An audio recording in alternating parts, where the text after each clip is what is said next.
Good morning, I'm Zachary Fink, State House correspondent for NJN News. I'm with photographer John Wynn. We're actually headed down to Camden for an event with Governor Corzine. This is the second day that Governor Corzine is going to be highlighting the crime statistics, Uniform Crime Report, which are going to show, apparently, and I say apparently, we actually heard it yesterday because I was with him up north, that crime is, for a third year in a row, on track to be down once again in New Jersey.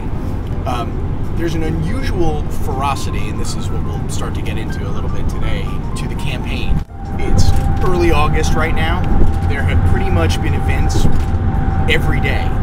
There's been a lot of commercials up on the air, back and forth. Certainly in statewide races, we've seen this kind of competitiveness, and it's a sign, frankly, that the incumbent is probably a little nervous, and justifiably so. Once again, that being said, we are very early, so a lot can happen. But Corzine surrounded himself yesterday at this event with law enforcement officials.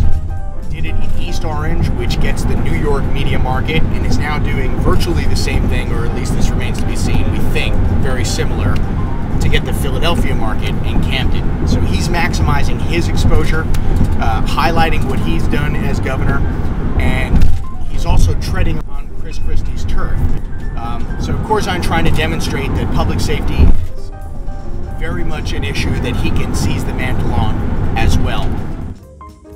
So it turns out they don't actually want to do the same event that they did yesterday that was up north. They want to have the same crime statistics come out here for the Philadelphia market, but they want to present it a little differently. They're going to probably do kind of a roundtable discussion. In the meantime, there was a report this week which suggested that the National Rifle Association had been funneling about $90,000 to the Republican Governors Association, which has been sponsoring ads on behalf of Chris Christie.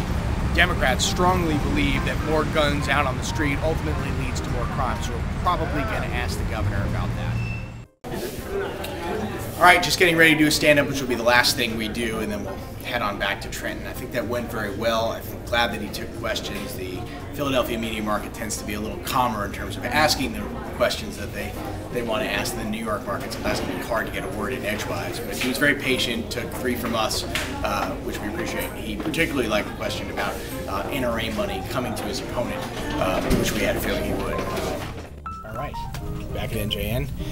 We'll put this together for tonight. We're going to see a little bit of what came out of the Christie press conferences. Once again, he was sort of unveiling his anti-corruption platform. Governor wound up answering quite a bit of that. Once again, we've been following the campaign very closely. We've been really one of the only media, certainly in television, that's been following it day to day. We've been at just about all these events.